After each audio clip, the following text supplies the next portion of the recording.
After today, I get it now. I understand why everyone is being called to leave the Democratic Party right now.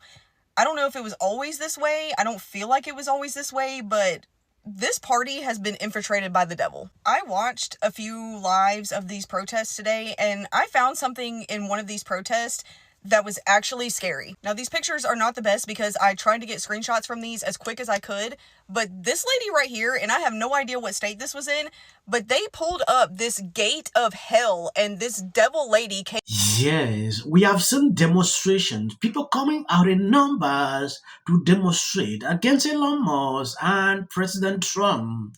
Who are the NGO elite behind this? On this video, we are going to find out. Elon Musk shared a post that two people have been arrested.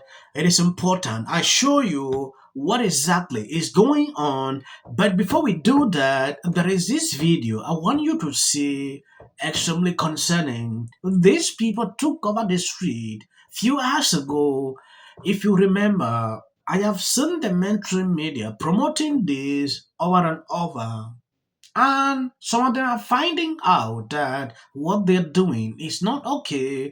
Two suspects arrested in a vandalism spree against Teslas. Now, D.C. police connecting the suspects to 5 different incidents in the past month. Fox 5's Shamari Stone has the details. Tonight, some of the Tesla owners tell me that they are upset that people vandalized their cars. One woman says that she is pleased that police made the arrest and that the suspects turned themselves in. D.C. police saying 49-year-old Justin Fisher, 50-year-old Emily Fisher from Northeast, shown in this police-provided surveillance image, are charged with several counts of defacing public or private property. Take a look at this map. They're both accused of writing political hate on 5 different Teslas over the past month in Northeast D.C. Phrases including, "I like what Musk is doing," "Ask me about my supporters," "Let's do away with the administrative state, buy a Tesla," "I love Musk and hate the federal government," "Go Doge, I support Musk," in the Department of Education.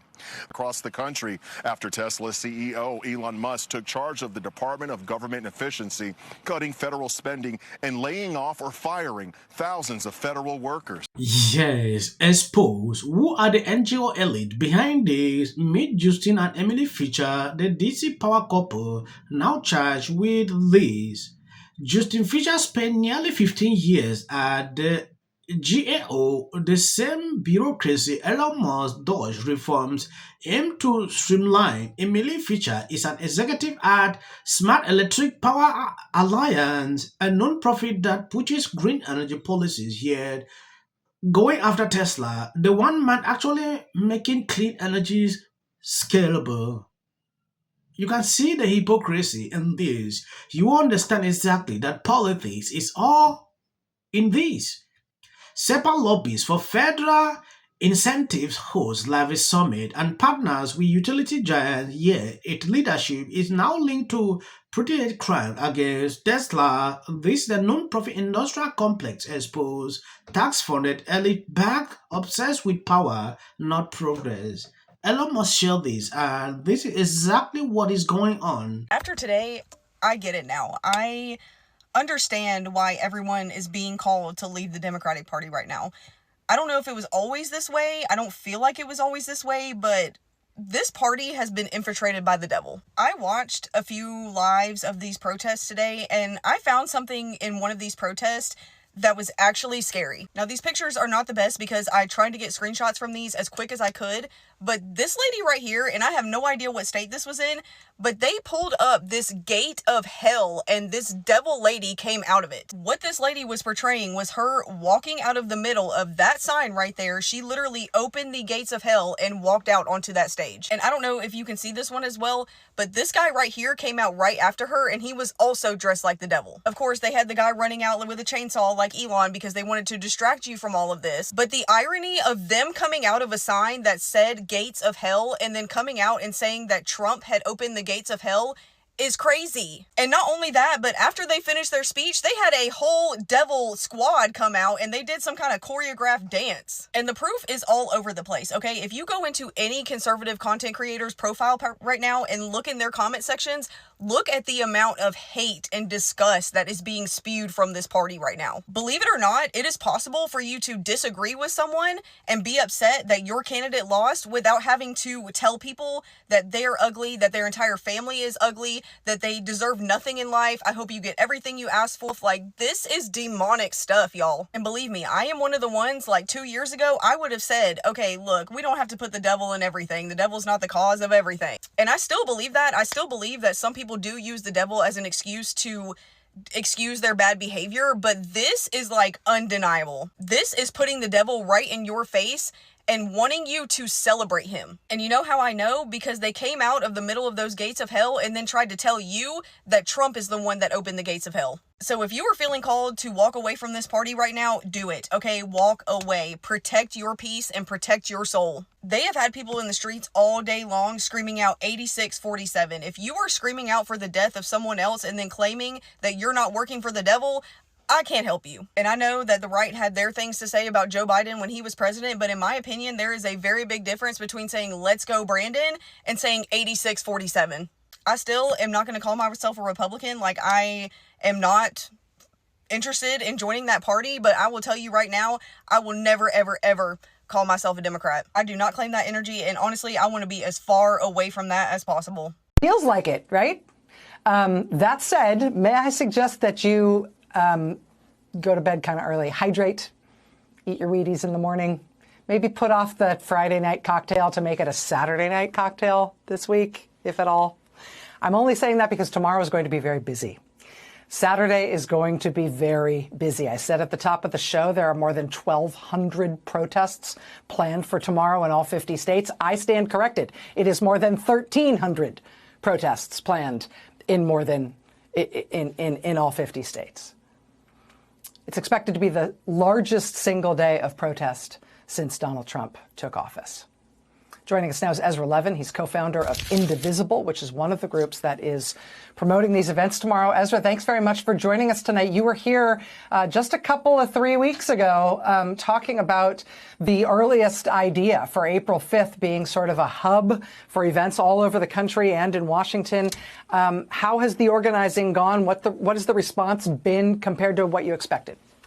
Gosh, Rachel, it's been incredible. Can I just say it has been incredible. We knew when we announced 3 weeks ago on the show that this was going to be the week where we saw an election in Wisconsin. We were cautiously optimistic about that election in Wisconsin for the Supreme Court. We didn't know we were going to kick Elon Musk's butt all across the state, but we were cautiously optimistic. We also didn't know that Cory Booker was going to give this incredible speech, inspiring all of us and telling us that he was taking a stand in response to pushes from his own constituents.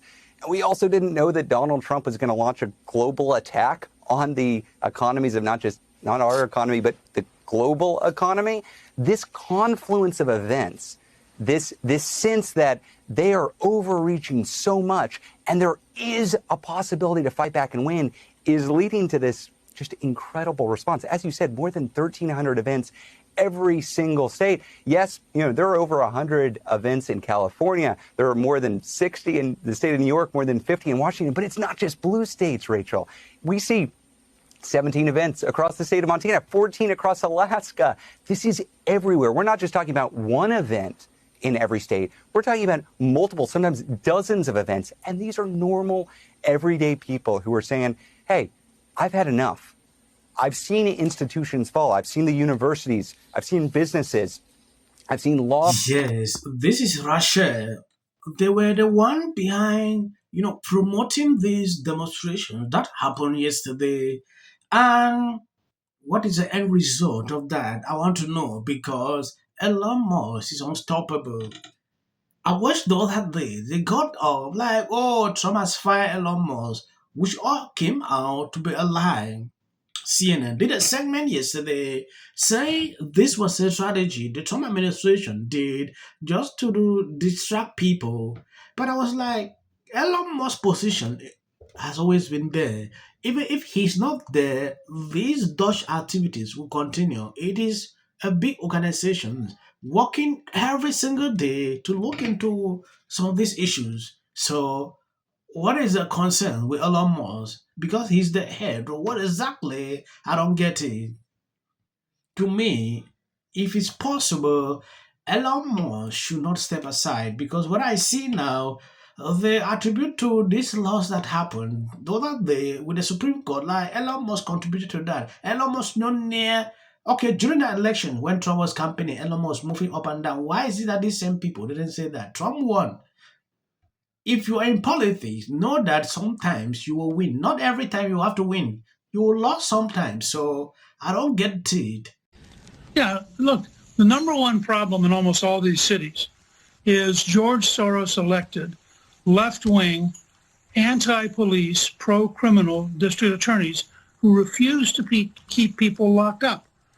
Just yesterday, they put somebody back on the street who's wanted. You cannot solve this problem, and both Harris and Biden have talked very proudly about what they call progressive district attorneys. Progressive district attorneys are anti-police, pro-criminal, and overwhelmingly elected with George Soros's money, and they're a major cause of the violence. George Soros into this. And finally, new rule to those on the right who keep asking me, Bill, you're so good at roasting the woke nonsense peddlers. Why don't you go all the way and join us? Let me give you the short answer. Because I don't want to live in North Korea. Thank you guys who is with the sharing out my videos. God bless you abundantly. For clips, if you see that is just for the YouTube algorithm, I usually add you can end here if you want. Administration isn't exactly getting the heroes welcome. That the Americans finally realized what the reality was, namely that if they had come here to nuke as planned tomorrow, they would have been met with riots. This is a Fox News alert, a crushing blow for Democrats who had hoped against hope. Brad Schimmel, that has included Elon Musk pouring tens of millions of dollars. I think you saw a repudiation of the fact that. I do think the Republican takeaways tonight are going to. The margin right now, Randy Fine in the lead with 53.7% of the vote against. I bet you there are a lot of people that voted for Trump that wish the Kamala and a lot of people who didn't vote. Obama, everybody, he had never been to the White House. Everything you want to hear. Do you think